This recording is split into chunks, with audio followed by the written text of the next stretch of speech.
Hello again and welcome. Thanks to everyone for joining us today. I'm Kelly Jessup. I'm the Assistant Director for Digital Learning here at Yale School of Management Executive Education. Hope that you and your families are doing well, and we appreciate you taking the time to join this webinar today. This is the webinar for the Introduction to Wealth Management Theory and Practice program, also known as Yale's CPWA online program. This is one of two online financial certification programs we offer. It's modeled after our successful CIMA online program, Investment Management Theory and Practice. Our program director, who you'll meet in just a moment, Jim Dobbs, was instrumental in creating both programs, so he knows them very well. Please engage with us during this webinar and don't hesitate to ask questions. This is your time. Jim is very knowledgeable, and this is a great opportunity to ask lots of questions and pick his brain. We may hold questions, but we will do our best to answer all of them by the end of the webinar.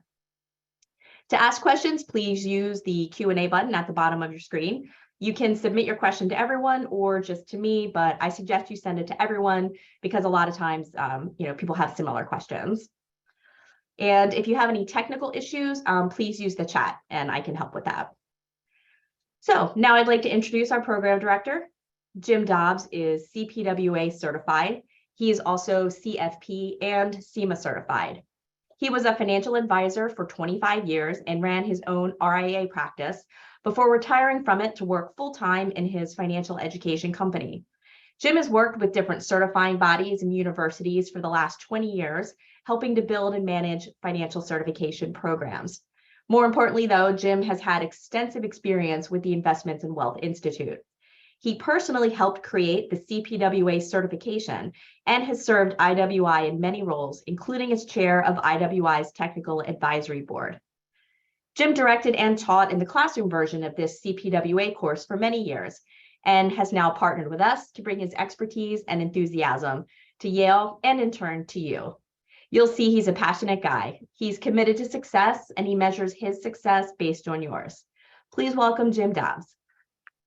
Well, thank you, Kelly. Hello, everyone. Can you see and hear me okay, Kelly? Yes, I can. Wonderful. All right. Well, yeah, this is your time. As Kelly mentioned, we're going to talk about the CPWA certification, the expectations, the administration, how you earn the certification, that kind of thing. But we want to really spend most of the time talking about the Yale program, what it is, what it isn't, who it's a good fit for, really just try to help you answer your questions about the certification and our program at Yale, because it's a little bit different than the other choices that you have. In some ways, it's a lot different. So I just want to talk those things through with you. And Kelly's right. Go ahead and put those questions in as we go through. She'll stop me a few times along the way, and we'll probably have some time at the end for kind of a free-for-all question session as well. But I wouldn't wait till then. If something comes to mind, go ahead and put it in there. Kelly kind of knows where we're going with this, and so she can kind of hold back on some questions that she knows I'm going to tackle a few slides down the road, or she can just jump right in if she thinks that's something that we need to address right away. So don't hesitate there. This is really your time. All right. The first thing I want to talk to you about is just making sure you're aware that Yale provides education, and in this particular program, test prep to help you hopefully pass the CPWA certification exam on your first attempt, which the vast majority of our participants do. That being said, we're not the certifying body. Your certifying body is IWI, Investments in Wealth Institute. So if you're not familiar with them, I imagine some of you are and have spent time on the website here that I'm showing you a link to. But if you haven't, you need to spend time there because they are going to be the ones that you work with to earn your certification.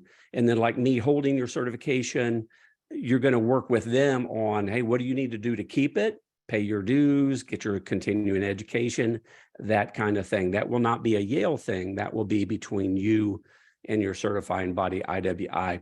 Great website. Since they revamped it a few years ago, a lot of great information. I like this little dashboard icon, whatever, that they have, infographic, I guess it really is, which just kind of lays it out for you. As you can see there on the right side of your screen, a little over 3,000 CPWA designees now, around 9,000 now on CIMA certifications. I think SEMA will probably always be a little bit more. That's kind of the deeper dive in investments that we all did when we did CFP. CPWA, as we'll talk about in a minute, is quite different. And because it's so deep and technical, especially in the tax side, for those of you working with $5, $10, $20 million clients and up, not a ton of advisors have a big part of their client base as high net worths. And to be frank, a lot of advisors just want to sell or be comfortable with the advising they do, focus on investments, and they don't really want to take the time to get into the weeds like you will in this particular certification. So I think CPWA, just my guess, but I think CPWA will, even as it's gaining a lot of momentum out there, I think it's going to stay a relatively small niche elite type certification just because of the content and who it was designed for. A little bit more on IWI, but a nod to their scholarships, which they're still offering. They started this a couple years ago, maybe even 3 years ago, and we keep thinking every year they're going to stop. And eventually they will, I feel quite certain, but they've still got pretty generous scholarships out there for you. So as you look on the left side there, if you think you fall into any of those buckets, any of those categories that could qualify, I think it's worth the 5 or 10 minutes it takes to fill out their quick form to see if you get one of those $1,000 to $5,000 scholarships. That's pretty great if you can get it. That being said, in terms of order or logistics, do this first before you apply for candidacy. We'll talk about candidacy in just a minute. It's not the end of the world if you've already applied for candidacy and chosen Yale as your provider, your education provider. But if you haven't applied, taken that first big step and applied for candidacy through IWI, go ahead and fill out this separate form they have on their website. You can just go to their scholarship webpage to do it and see if you apply. The reason I say that is if you are accepted, and I think they give you a tuition discount code something like that, was something that they call it. And then you'll use that when applying for candidacy to knock the fee down. So that's the way you'll want to do it. Oops. All right, let's talk a little bit about the certification as it compares to some of the other big ones out there that you've probably heard of. I pulled this one off of, we've got our own, but I pulled this one off of IWI's website. It's kind of nice and succinct. And they've highlighted CFA there. And I think they did that just to show that, hey, look, that's a different level of commitment than these others. It's not that you don't have to make a commitment to earn CPWA, SEMA, or CFP. It's just CFA is a whole different level. It's 3 years, but that's if you pass everything on the first attempt, and most don't. So it's really more like 3.5 to 4 years for most candidates of CFA, and less than 10% who start even finish. So, I mean, it's tough to get through. That being said, it's an outstanding designation, in my opinion. And for any of you who are interested in becoming a securities analyst, like really in the weeds on the quantitative, for example, scouring through financial statements of companies, figuring out if that security fits in the portfolio or not, and then leading to institutional portfolio manager, then yeah, I think CFA is the way to go. It's not like getting any of these other three will hurt you, but you're eventually going to need to be a CFA or at least have those tools anyway. So yeah, if that's your track, if that's your route, then you need to go CFA. CPWA is more like CFP, although I can tell you, having been on that first, Kelly kind of alluded to it, on that first committee when IWI was thinking about creating a certification in wealth management, which nobody really had a thorough one out there. All but one of us, I think, on that original committee were CFP designees. And it's not like any of us had anything bad to say about CFP. Personally, I think it's a great certification, but it's a very, very broad certification. And those of us at the table that day, about 15 years ago or something like that, we had all progressed in our careers and our client bases from, remember those early days? Well, I'll take anybody that's got money or can meet my minimum fees, to, well, I've got clients now selling 10, 20, $30 million companies, and I don't have any educational background on that. The only way I've learned is through trial and error and watching and experiencing clients go through that. Or, oh my goodness, I've got a client and their net worth's $12 million, but $8 million is wrapped up in either stock options or concentrated stock, that was a result of that. Well, where's my training there? And CFP isn't really designed to get into the most programs in CFP land, if you want to call it that, are really not designed to do that. So that there was a need for sure. And we created CPWA to fit that need of advisors working with $5, $10, $20 million clients. That being said, the last thing I want to mention there is the CPWA content, the things that you will learn and do in this program will help you if you serve $50 and $100 million clients. It's not really designed per se for that, but it will help because those types of clients will also have these kind of challenges and need these kind of solutions. It'll also help you with your clients worth $200,000 or $300,000. But it's really designed for that, say, decamillionaire client that you serve. So it's just a deeper dive, especially in the technical, a little bit of the legal, certainly a lot of the tax that we all have to deal with when we're sitting around the family office meeting at the end of the year, and the CPA is there and an attorney or two is there, we're there, the client's there. And even though you and I as advisors are not going to be giving specific tax advice, we're not completing the tax return, and we're not giving them legal advice regarding their estate plan, but we need to understand all of those terms and those strategies that are thrown around at the table in that meeting. So we can go back, well, A, we need to understand it for ourselves. B, we oftentimes need to be able to go back and explain it to the client in privacy, because for one reason or another, they may not want to ask. Hey, he was talking about a grat and a grut and whatever, and he just lost me and I didn't want to slow things down and ask.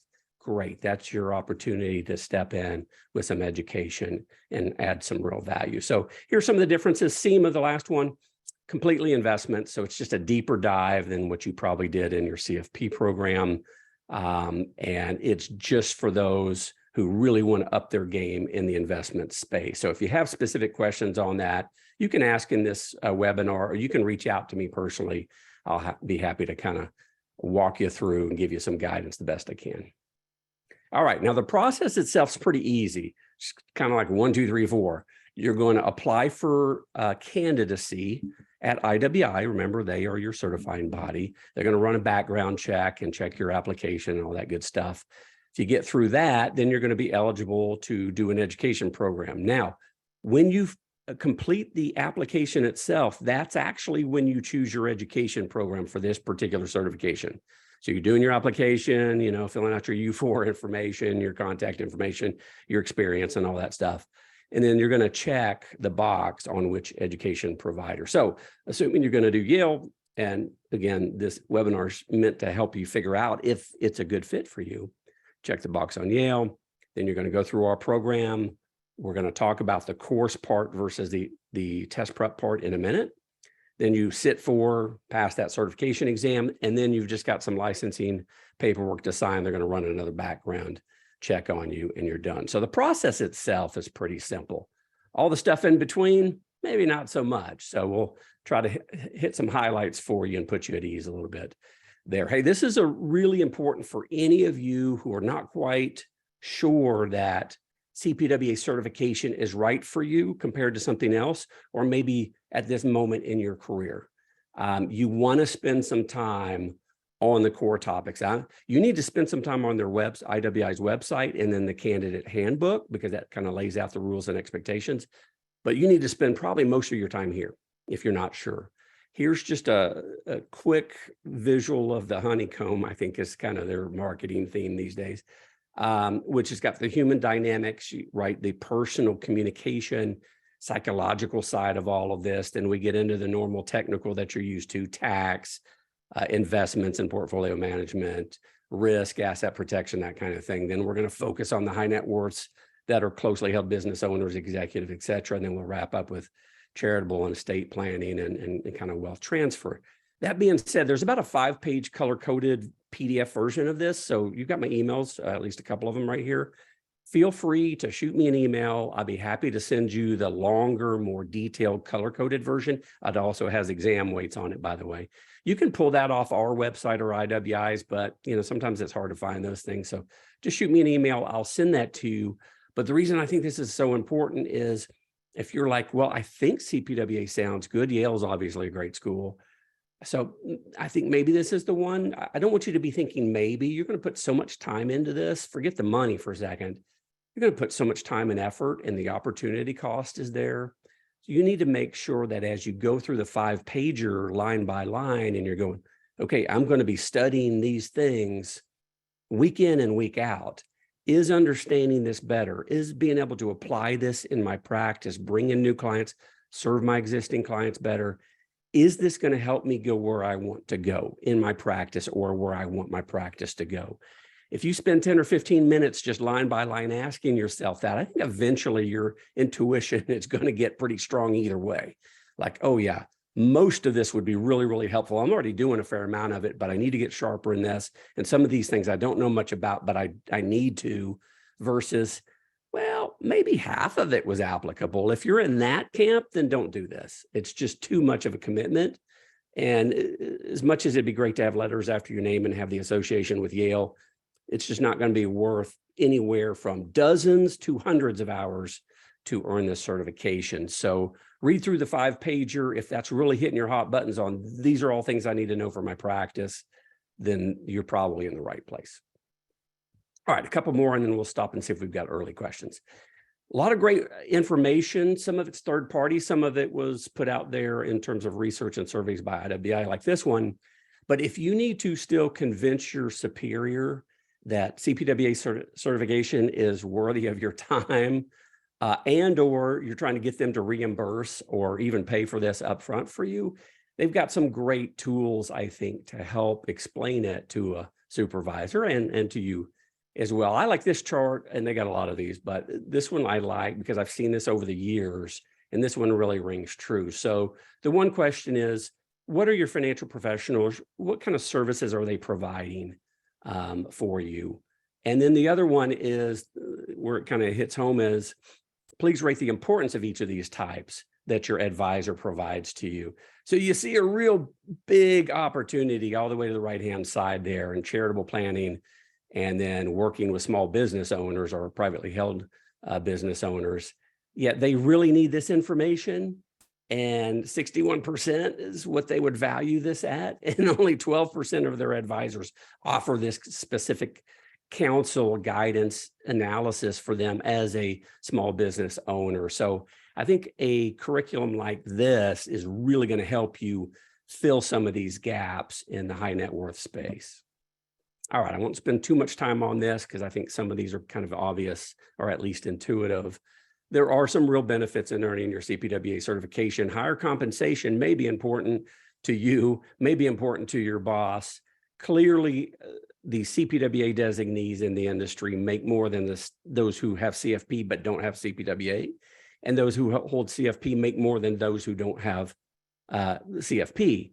So there's kind of a pecking order here. Now, there may be a little bit of a chicken and egg thing here on, well, yeah, but then CPWAs were already working with higher net worths and making more, and then they went and got their CPWA. So yeah, that could be part of this too. But the bottom line is you're going to need to develop these tools and resources to serve this clientele, this $5 to $50 million client set. So you need to go pick this up somewhere, and your compensation is likely to rise, when you're serving that kind of client, right? So just making sure that you're in the right place here, although I suspect you are. The one that gets me most excited here, and it's when I talk to you guys on the phone and see you at conferences and other kind of things throughout the year, is confidence.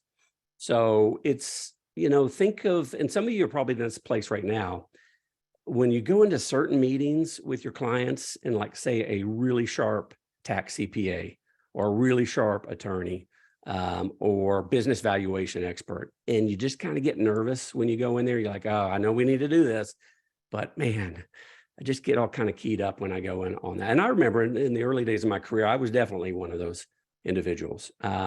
You want to figure out how you can not only get over that nervousness, you need to have technical skills and knowledge, obviously, but the more you work with this and the more you get into the weeds, the more you're going to realize how much you are learning.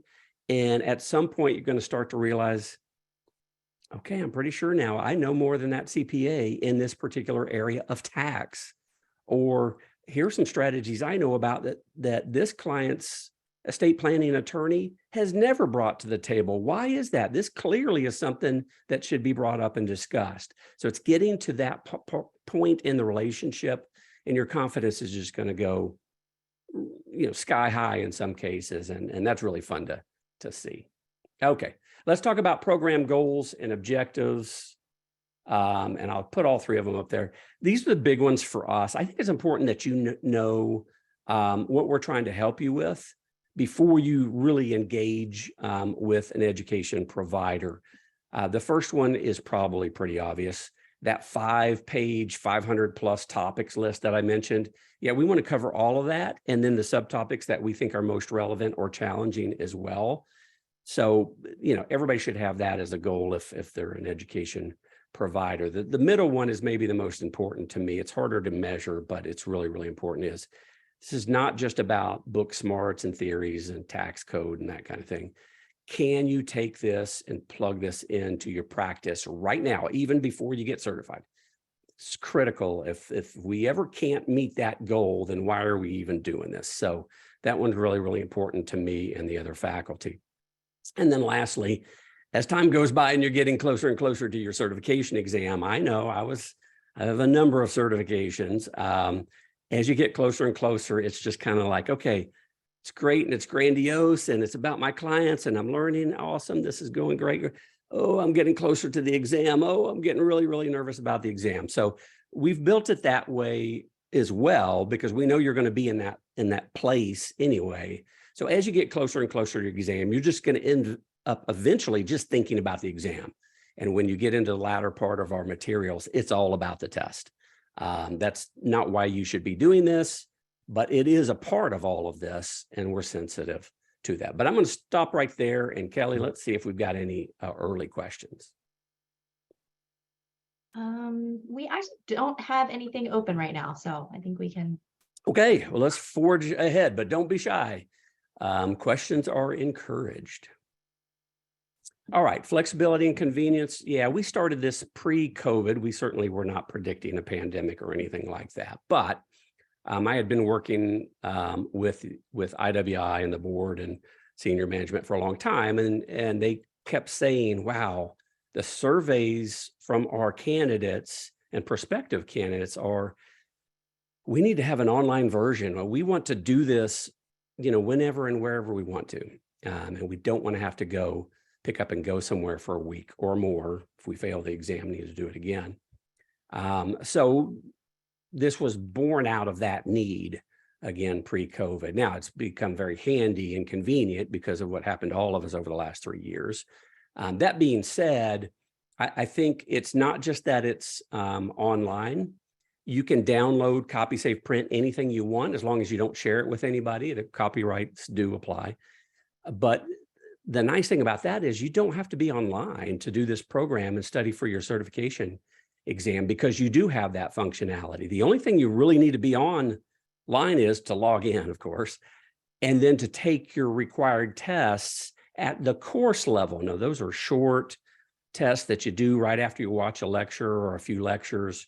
You can take them as many times as you want. They're just in the platform. They're not proctored.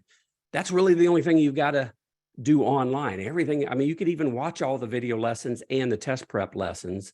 You could watch all those by just downloading the MP4, or download the MP4, convert it to an MP3 and listen to it. So you got all kinds of flexibility here in terms of how you want to take this information in. It's all on demand. We don't do anything live. Well, I shouldn't say that. Every once in a while we do something live, but I learned a long time ago in these programs that you can do live events, but most of your students won't show up.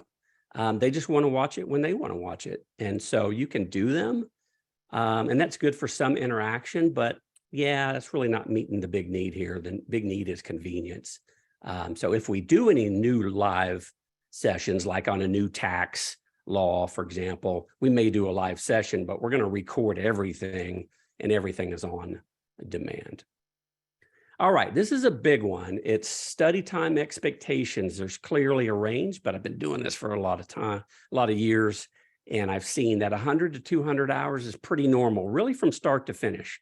So like from the day that you log into the Yale coursework to the day you sit and pass your certification exam, if anybody comes to me tomorrow, and I talk to you guys all the time throughout the week, every single day, because there's so many of you in the program, 100 hours, yeah, that's totally normal. 200 hours, totally normal. Anywhere in between, totally normal. That being said, we do have candidates who become our participants, if you want to think of you guys as participants in a program like this, where every single month somebody comes in and it's easily under 100 hours that it took them to get through everything. As in, every single month, we have candidates come into this program, they log in, and by the end of 30 days, they're certified. So I don't know if that took them 20 hours or 60 hours or right on 100 hours or whatever, but they're done in a month or less. 2 weeks, I think, is the record. So my point is a couple of things. Well, one, that's an exceptional candidate, right?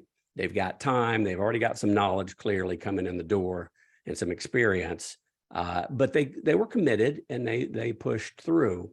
That being said, on the flip side of that, we have individuals that take over 500 hours. So think of somebody who, like, they don't even meet the 5-year experience rule to hold the certification yet, but they're like, yeah, but I know I can start it now, get through everything, and then all I have to do is wait till I hit the 5th year, and then I'm CPWA certified. So they don't have as much experience. Maybe they have worked with only a few decamillionaire clients before. Maybe the only test they've ever taken that they think is challenging, but it's not as challenging as this one, is the Series 7 or something like that. So, you know, they've got a lot of work to do. Individuals, regardless of their background, individuals who have learning challenges and disabilities, they typically, as you would expect, are going to take longer. So there's a real range here, but 100 to 200 hours for the vast majority, that's probably what you should be expecting. Again, depends on a whole lot of different things that you bring to the table. I will mention this because I think it's an important one for us all in this day and age where some people are still working from home a lot, and you're going to be studying at home probably a fair amount, if not a lot, and those kind of things. It's study habits. This is a curriculum that's really, really deep, and this does play into those studies that some of you probably heard about. Like, it takes 12 to 15 minutes for our brain to switch gears when we're changing from one difficult mental task to another. This is clearly one of those things. Because like when you're jumping into our Internal Revenue Code, section 6166, and you're going through the nuts and bolts of that, which are very important for clients that it applies to. It's not like you can just go from watching television to 6166 details really quickly and easily and absorb and take in and remember that kind of content. So my point is, when you set up your study times, which is going to be really important, you set them to where you can have like as much exclusive focus as you can. You don't want the family next to you biting for your time and attention. You don't want to be able to hear music or the TV going. You really got to bear down and focus on the information. So your study habits, in my opinion, are going to play a big role in terms of how quickly or not you're going to get through this. And then the other thing that I mentioned when I was talking about the accelerated candidates, you know, the fast trackers who get through fast, is this was built for those individuals and for those that take a lot longer than average. I don't want you slowing each other up or freaking each other out as you might have in a traditional cohort. I want you to move through at your own pace, whatever that is. Fast, great, go for it. Get through as fast as you can. Or I want to take my time, or I'm a slower learner, or I just need to kind of be calm and digest all this because this is really important, not just to earn the certification, but for my practice and my clients. Great, take your time.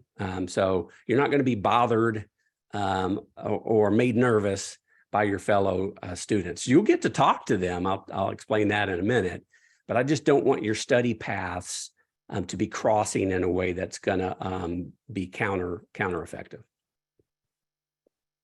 All right, let's talk about the structure and the details, a little bit of admin here as well. So $72.95 is what IWI charges. Our fee at Yale for our education course and the test prep materials we provide for you is part of that.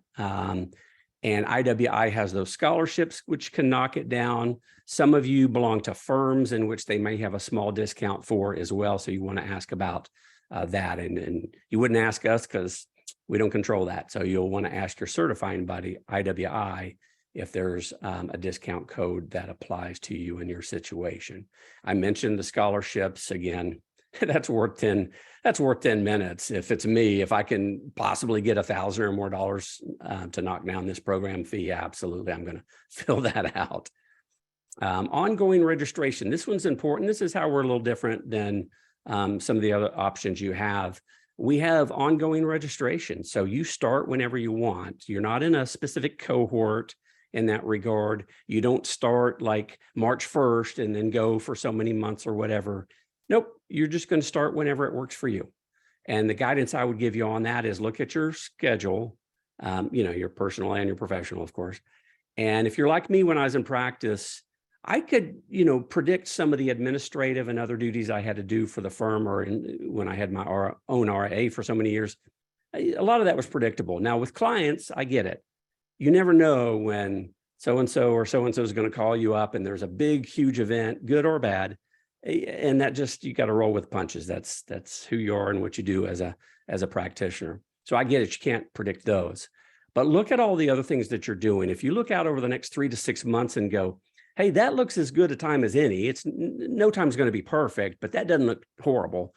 Then great. That may be a good time to go. But like right now, if you're in a heavy tax practice, you guys are probably slammed and you're going to be slammed for a little while longer. You may not want to start till April, even though I know we've spread it out. We've got other deadlines throughout the year and whatever. But my point is start when it's going to work for you, or at least it doesn't look bad for the next month or two. Because once you get in, you really want to get going. The constraint you have is, at Yale anyway, is a year. So part of that $72.95 pays Yale for your access to the platform and the services that we provide for you when you're there. I'll talk about those in a minute. But you get that access for 1 year. Now, it shouldn't take anybody a year. Remember, the average, 100 to 200 hours. I mean, if you can't squeeze that out of your year, well, then maybe you're just too busy to consider this anyway, right? But my point is, shouldn't take anybody a year to get certified. And we've got a little kind of a hinge, if you will, in our program that makes it even better in that regard. Remember, I talked about being online and being in the program and taking those tests. That's really all you've got to do in your 1 year with Yale is pass those tests. So pass the course requirements.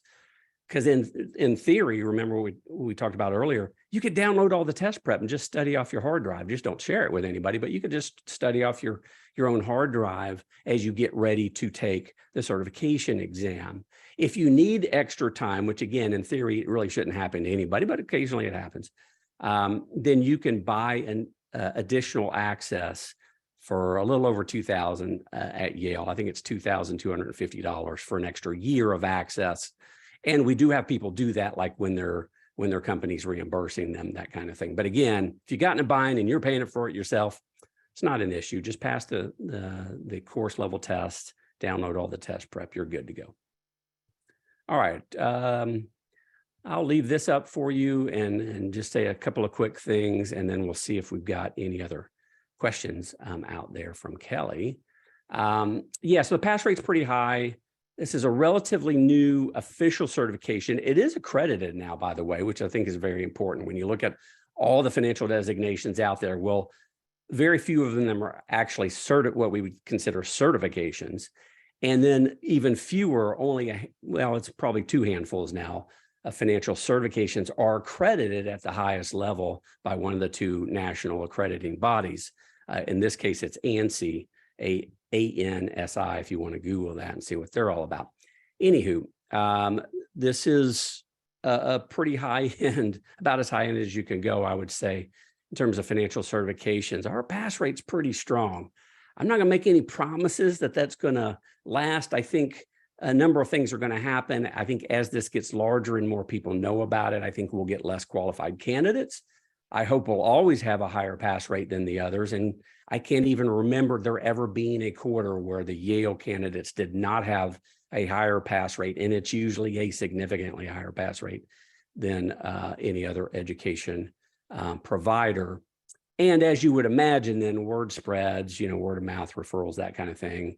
And yeah, a vast majority of new CPWA candidates choose Yale. Now, that being said, we're not perfect for everybody, and I'll give you a couple of examples of that. One is some of you just need to go to class. You need to be in the classroom to where it's forcing you to pay attention, right? You're so distracted for one reason or another. We're all distracted in this world, right?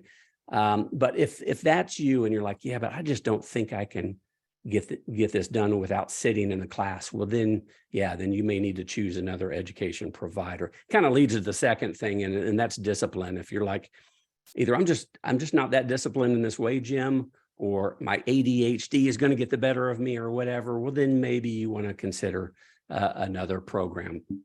I'm not saying they're going to have as effective test prep as we do. I don't think anybody does, but there may be a better format for you. And so you will want to consider that if you kind of fall into one of those buckets. All right, Kelly, well, I'll stop there and let's just see if we've got any questions. Yeah, so we do have one. This sort of gets to the kind of seeding CPWA compared to other sort of certifications and designations. What are your thoughts on CPWA versus American Banking Association CTFA, Certified Trust and Fiduciary Advisor, if most of your clients are in the 300,000 to 5 million investable asset range and are older or already retired? Yeah, that's a good one. And I'll kind of work backwards on that. I mean, I think it does come down largely to who your clientele is and what their needs are as it relates to what you provide for them, right? So they can have other needs that you don't provide because your firm doesn't allow that or is not registered or licensed to do that. So I do think that's a biggie. In terms of on the banking side and trust in particular, if you are acting as a trustee, through your firm, well, then I think you're going to learn about that in our program, but you need to, I'm not going to say be a specialist, but you need to take a really deep dive in that, because now we're talking, in my opinion, a fiduciary at another level, and there's legalities to that. So I do think a program like you mentioned would be worth looking at. It's going to be kind of dry and technical because you're going to be looking at a lot of law in a program like that, but I think very helpful and very applicable. And again, if you're serving as a trustee or your firm provides that, or your bank or organization provides that, you need to know that anyway. I don't see personally a lot of overlap between the two curricula. And so I think it could be a situation where you're going to do both. I would talk with my supervisor and others in my organization and compare those two curricula side by side as well. My guess is they're both going to be beneficial for you, but I would be just more concerned the way you laid that question out is, wow, do you really need to be super sharp, super strong on the trustee side of this? If so, you may be going to the other program and then circling back to pick this one up after that, or vice versa. So anyway, sorry for rambling on that, but that was a really good question. If you have more details on that and want to kind of pick my brain individually, happy to do that with you outside of this info session. You'll have all my contact information, so you can just reach out directly. Okay, I think we can move on. Okay, all right. So let me talk about the program itself. We've got a part 1 and a part 2, and that shouldn't surprise you. I've kind of mentioned that before. We've got the education course part. That's a requirement in a certification like this. Accredited certifications require education. Sometimes that can be done beforehand, but usually that's while you're going through the certification process. That's the case here. So this is a registered education course that's been approved by IWI that it meets their standards. So you can check the box on education, your 4 E's for getting certified in this way. And so what you're going to do is, just like you were sitting with us in New Haven and Toby Moskowitz or myself or Michael Kitsis, the others who were teaching you there in class, well, it's just we're in the Yale studio recording it, and now you're watching it on playback on demand. So the good and the bad. The bad is I can't replicate excitement and adrenaline, like when we're all sitting in class and there's 50 of us and we're all going through this together. It's really cool. I've never figured out a way in doing this online type of education for almost 20 years now. Just haven't figured out how to do that. I don't think that's really possible, probably. That being said, one thing I like, but this is just my learning style, but I think some of you can relate. When Michael Kitces says something really brilliant, and I'm paying attention, I'm taking notes, but maybe my mind was drifting a little bit. And he says something really important. I'm like, wait, say that again. Well, you can't stop a professor in class live. Well, not too many times before they just cut you off, right? Because they got to keep moving.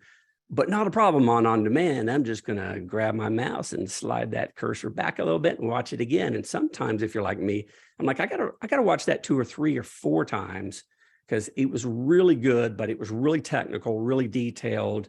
And I'm just trying to wrap my brain around that law and the application of it and how that impacts my clients. Speaking of that, I think regardless of what program you go through, one of the real benefits in going through a certification curriculum like this is applying this to your clients now. So when I did some of these, I would have my notes, my notebook. Well, I did it old school. You might be typing it in your computer, but I'd have my notes for like just the content. And then I had a separate little notebook where I was doing application for my clients. Oh, the Johnsons, the Walkers, the Joneses, whatever. I think this might work for them. Just taking notes, thinking about my clients. It was practical because then I could actually plug that in when I went back into the office. But 2, and maybe just as importantly, when you start thinking about a strategy or an application and you're applying it to a real life situation that you're familiar with and care about, you certainly seem to pick it up faster. So I think that could be a good strategy for you guys, no matter what program you choose. Okay, so you're going to go through lessons in the 11 sections, the 500 plus topics, easily over 1,000 subtopics when you add everything up. And then you're going to have these short tests. They're anywhere from about a dozen to maybe 30 questions each. And that's just our way because we don't have you in the seat in New Haven. We need to have some assessment, some accountability to prove that you've gone through the course. So you're going to take these tests, and when you pass these tests, you will earn your certificate of completion from Yale School of Management. Now, that's different than your certification certificate that you earn from your certifying body, which is IWI. So when you come out of this thing, successfully completing the course and then passing the test, the certification exam or test, you're going to have 2 certificates, one from Yale, one from your certifying body. We do have a custom readings library. It's about 2,300 pages long right now. So it's just looking at a lot of different resources that we have or have paid to have access to for you, going through these 1,000 topics, just figuring out, okay, what's important? Where are some of the better explanations of this? CCH is one of the core resources that we use, and we have access to you while you're with us to their online financial planning, tax, estate planning, retirement, and investment library, which is pretty cool. You won't need all of that because we take excerpts from a lot of their content and just put it in readings for you, but you will have access to that if that's something that interests you. Okay, so once you pass the 11 relatively short Yale tests, you've passed the course, get your Yale certificate. We send your name to IWI. Hey, Jim has passed the Yale course. He's now eligible to schedule his exam. Now, and then your test prep's going to open for you. You're going to see it in the background in the Yale program. It's a little teaser, but you can't open it until you pass your 11th course level test. That being said, we send your name over to IWI, and then they open up a testing window for you. Now, look, you're not going to be ready to test. You're just going to be eligible to schedule your test. You're actually going to spend, remember the 100 to 200 hours that I mentioned earlier? You're definitely going to spend most of your time with us in the test prep area. You need to spend 30 to 40 hours, as you saw a slide or so ago, in the course level, watching those lectures, really, really important, where they explain this to you, and then taking your test. But the rest of your time you're going to spend in the test prep. About 7 or 8 hours of separate video of, yeah, it's just me, sorry. Me going through about 1,200 test prep slides, give or take, where I'm just showing you kind of key concepts and applications and what IWI has been testing on recently, heavily and not. just to kind of help you narrow it down. Look, this test is only 130, the certification exam, it's only 135 questions and 125 scored. So you're going to have to overstudy, right? But with 1,000 topics and subtopics, I just need you to be able to focus a little bit more and narrow it down. That's what my videos are meant, and those test prep slides are meant to do. You're going to have a ton of questions, certainly over 1,000 test prep questions.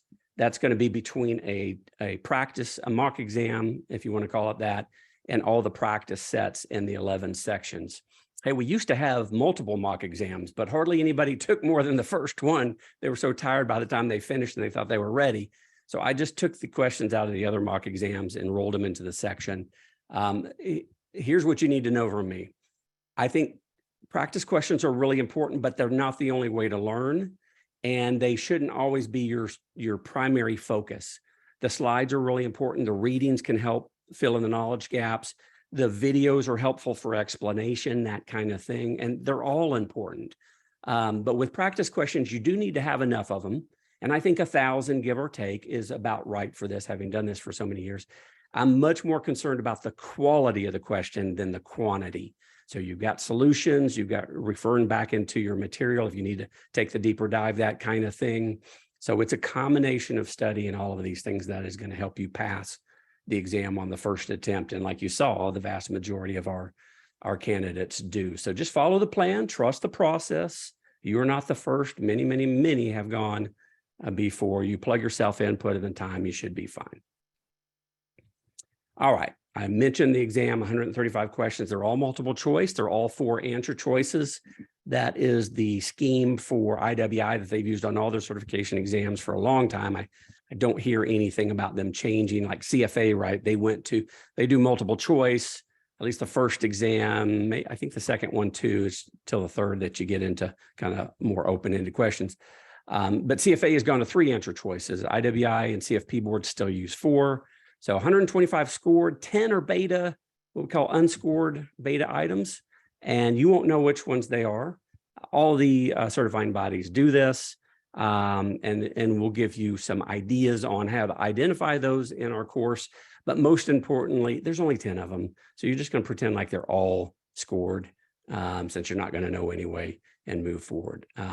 Time management and test management is important on this exam. So there's a lot of helpful hints and videos and ideas in that regard as well. You've got 4 hours to take it.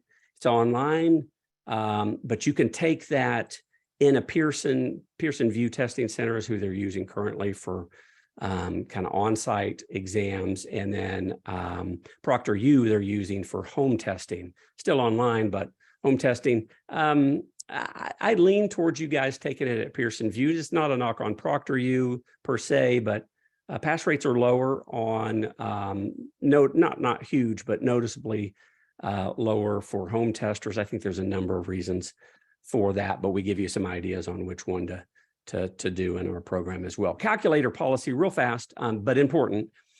I don't think you're going to, right now, it's subject to change anytime, and that's one of the reasons that Ross and I and other faculty work with you guys, and I'll talk about that in a minute, to just make sure we're hitting the right things in the right way in our test prep. But I don't think you're going to have any more than maybe 5 time value of money questions on this particular exam for which you need to use a financial calculator. Otherwise, like, it would take forever for you to answer the question. So I'm not going to say it's not a big deal, because I don't want you to miss the 5 questions or whatever. But, if you need to go and brush up before coming into the program or while you're in our program, TVM Calcs is a great, I mean, we're not going to step back and do all that kind of rudimentary education. You need to do that on your own. You could go through the owner's manual, but most of those I really don't like. They're just bad. This is a great website where he's got all the major financial calculators on his website. He's a professor out of Colorado somewhere. And it's free. So I would go there. The HP 10B2 Plus and then the TIBA 2 Plus are the 2 most popular programs, financial calculators in our program, this particular program. So I think you cannot go wrong with either one of those. I have an HP 12C that I showed you. It's old school, but it's kind of complicated to learn. So I wouldn't choose that one if you don't already have that. But anyway, just spend 30 minutes to an hour for this program on his website, going through the most common and most popular problems, if you will, and the solutions using your particular calculator, like the keystroke by keystroke. If you spend half an hour to an hour there, you should be able to handle anything we have you do in our program. I think that will pay dividends. So if you're nervous about that or new to it, spend some time here, that will pay off. All right, where's my help? Really, really important. This program is meant, as it's an online distance program, it is meant to be self-study, and you are going to be expected to do most of this on your own. We've done this for hundreds and hundreds and hundreds of individuals. I think it's 1,500, give or take now. It's a lot of people. We've learned a lot I think we're in our 6th year now, with great success and very strong pass rates, that kind of thing. So we're not perfect, and we never will be. And I get it. We're all different, myself included, in terms of learning styles and preferences, but the setup works. That being said, every once in a while, you might run into something, and that's number 4 there. So I'm going to work backwards and talk about ask the expert first. So if you've got a content question, you can use the discussion board there in number 3 and reach out to fellow students and see what they're talking about and what they're struggling with. That being said, Ross, the other instructor that works with you guys on content, and when you have questions, we're in that thing every day, and we clean it out periodically, but I always leave the questions and the resulting answer from either a fellow candidate or myself or Ross. We leave those in that are very common, or that can really help you with some of the curriculum, some of the content. And having done this since the beginning of CPWA, I can kind of even guesstimate where some of those areas are. So you're going to want to use discussion board. You can reach out for help. And right now, the faculty member that's working with you guys directly one-on-one is Ross Richardson. He has a CFP, he has a CPWA, longtime practitioner. That being said, we're not built or priced as an academic for academic credit program or part of a degree program. It's just not what this is. So you're not going to have that same level of access. You get about a dozen. We call them lifelines. And so I want you to use them. Most of our participants don't use anywhere near their 12 in their stay with us, like not even close. But I want you to use them when you run into something. You're like, man, I think this is really important. It seems to keep coming up. And right here, Jim, you say in your video, it's highly tested. I've been back through the test prep slides. I even went into the lecture again to watch that part. These 3 questions on it, I just don't get it. Use one of your lifelines for that content help. So you do have that. It's kind of a backup, in your back pocket if you need it. The discussion board is great. And again, it kind of acts as an FAQ for a lot of questions that were popular and that others asked. I leave that up so you can go into any of these sections, kind of look around. Family limited partnerships, Jim, I've heard of those. It's in a lot of the material, but I've never done one of those with clients. So yeah, go in there and check out what they're talking about with FLPs. You do have help 8 to 5 Eastern, Monday through Friday, from Yale and Dobbs Education. Jim, well, it wouldn't be me, it'd probably be Kevin or Jamie, but hey, I forgot the URL. I didn't save it as a favorite. I forgot my login information, whatever. So you've got all those things. How much of my 365 days do I have left? You've got regular office hours, if you will, for that kind of thing. Canvas help, though, is 24/7. So if you're like, I logged in yesterday, that was not a problem. Now I can't get in, or the videos don't look right.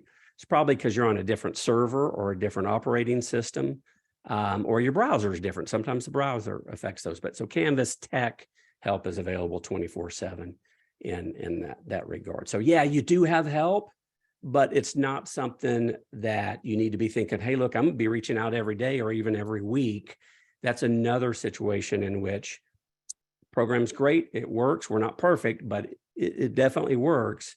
But for somebody that's like, okay, that all sounds good, except I'm really one that really wants to have heavy interaction with faculty or somebody leading the program. And I'm sorry, we're just not built like that or priced for that. So you'd want to elsewhere. To be honest, actually, nobody offers that for CPWA certification, but I just want to have the expectations up front and clear, so that, you picking the right program is really important to me.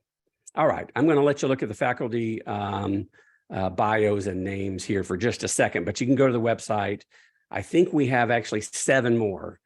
This is a broad curriculum, but it's really, really deep. So you really have to have specialists and experts in these areas. That's why it takes so many different people, both faculty like Toby Moskowitz, who is awesome, and then practitioners like Michael Kitsis and myself and others as well. So it's really a combination of the academicians and the practitioners, I think, that makes this work.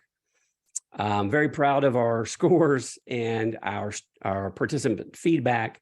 Again, much more on that on our website if you want to go look. The only thing I'll say is, or the last thing I'll say about this is, we take this very, very seriously. We can't be perfect. This is a certification program. There is a certification exam. In theory, some people won't make it, although the vast majority of ours do, even on their first attempt. So it can never be perfect for a number of reasons, but we're going to work on it every single week of the year, and to make sure it's the best it can be. Okay, that being said, the whole time we've been trying to, give you the nuts and bolts, a little bit of the details of what this program and what is not, so you can figure out, well, is flexibility really important? What about the learning plan and the different learning tools and resources, that kind of thing? But this is about you figuring out if this certification is a good fit for you. Remember the content, the detailed content outline, that's your best tool for figuring out if this is a good play for you right now in your career. And then, is Yale the best process, the best vehicle to earn your CPWA certification? I hope I've given you, a lot of good information to fill in those holes and figure that out. That being said, I'm going to be available to you afterwards, and I'll give you my full contact information in just a second here. And then if something that you didn't want to ask, like I think we've only got a couple of questions to answer here at the end, but if you want to have a private conversation with me, I'm happy to do that to help you as well. But look, if you're ready for a challenge, because this will be a challenge even for an experienced advisor, we'd love to have you come join us at Yale if we're a good fit for you. You can register you're gonna actually apply for candidacy at IWI's website. So if you go to our website, our homepage, there's a register now button, but it's really just going to take you over to IWI. So I just go over to IWI's website and apply for candidacy first. But remember, apply for a scholarship if you think you've got a shot, and you'll do that before you even apply for candidacy. All right, that's it from me, Kelly. You're in my contact information. Again, send me an email. We can set up a phone call if we need to do that as well. But I think we've got a couple minutes to do a Q&A here. Okay, yes, we do have some questions coming in here at the end. If you currently hold the CIMA designation, how does CE work? Is it double, combined? Yeah, good question. So I think there's a couple of thoughts that I want to put out there. It's also because I hold both of those as well. One is, if you already hold CIMA certification and you come through CPWA, you're going to pick up all of your 40 hours for CIMA for your 2-year requirement, right? So you get, for CIMA and CPWA, you got to have 40 hours. They're separate from each other. Every 2 years, that's part of your ongoing certification to hold the certification. So if you're CIMA and you come through, do CPWA, well, you've just knocked out your whole 40 hours for your whole 2 years. So pretty cool. And then going forward, you absolutely can double dip. I'm a CFP and I've got other certifications as well. I'm triple dipping and more, because CFP board and IWI are real friendly with each other, and they allow that kind of thing to happen. So like when I have my 40-hour requirement for CIMA, 40 hours for CPWA, and 30 hours every 2 years for CFP, it's not like I'm doing, what would that be, 110 hours? I'm not doing that. I mean, I'm probably doing 50 hours or something and applying those 50 hours across all 3 and knocking out all 3. So yeah, you're going to double and triple dip wherever you can. That's a great question. Okay, for someone who has already come through our program and done the CIMA certification and wants to now come through and do CPWA, is there any discount? Good question. And we kind of disappeared. Let me get that back here. you're probably seeing what I'm seeing. I'm trying to get back on a slide. It probably doesn't matter because we're in questions, but yeah, no discount for having done one and now doing the other. Good question. I wish there were, but there's not. Good question. Okay. In addition to the years of experience requirement, are there any prerequisite courses that IWI or Yale offers before embarking on the program? Yeah, good question. No, technically, no, there's nothing that we offer. Again, on the time value of money and financial calculators, I definitely go to tvmcalcs.com. It's definitely worth spending. Even if you don't pursue certification, you need to know these things. You need to know how to tackle these problems and work through them in one way or another, not by just using the software you have. Think of this when you're with a client at dinner and they're like, really want to do that third house, out in the, out on the beach or whatever. Should I finance that? What's that going to cost? Should I just having a financial calculator and be able to do that really quickly on your phone or on a calculator itself? So helpful. So want to be able to do that. That being said, there are some prereqs, not on the class side, as you more specifically asked, but the 5 years experience. But again, you can start the process. I don't necessarily recommend that to everybody. Start the process before you hit your 5 years. Many of you need that 5 years just to kind of get a foundation to be able to handle, like this amount of material in such a short period of time. But you can start that. But 5 years is one of the requirements to use the marks. A college degree is actually still required in CPWA unless they've changed that recently. So there are some prereqs that you do need to knock out to be able to use this certification, but no official coursework. Good question. Okay, I think that is it. And we are actually at time. So let's go ahead and wrap this up. So thanks to you, Jim, and for your great presentation today. And, thanks to everyone who joined us, and thank you for all of your questions. For more information, you can visit our website, or as Jim mentioned, reach out to either of us directly with any additional questions. We did record this webinar today, and in the coming days, we will be sharing the recording along with the slides. And also, just to reiterate what Jim said earlier, we certainly hope to see you in our program, but we truly wish that you find a program and a path that's the best fit for you. And thanks again for sharing your time with us. This concludes the webinar.